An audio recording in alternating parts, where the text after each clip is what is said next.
نماز تہجد کی کتنی رکعات ہیں اور اس کے ادا کرنے کا وقت کیا ہے؟ نماز تہجد کی کم از کم 2 رکعات ہیں اور زیادہ سے زیادہ 12 رکعات ہیں۔ بعد نماز عشاء بستر ہوا پر لیٹ جائیں اور سو کر رات کے کسی بھی وقت اٹھ کر نماز تہجد پڑھ لیں۔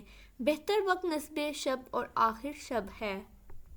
تہجد کے لیے اٹھنے کا یقین ہو تو آپ عشاء کے وتر چھوڑ سکتے ہیں۔ اس صورت میں وتر کو نماز تہجد کے ساتھ آخر میں پڑھیں، یوں بشمول 8 نوافل تہجد کل 11 رکعات بن جائیں گی۔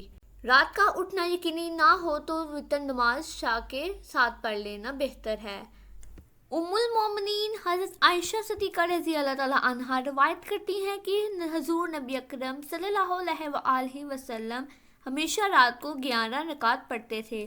ایک رکعت کے ساتھ تمام رکعات کو طاق بنا لیتے۔ نماز سے فارغ ہونے کے بعد دائیں کروٹ لیٹ جاتے، حتیٰ کہ آپ کے پاس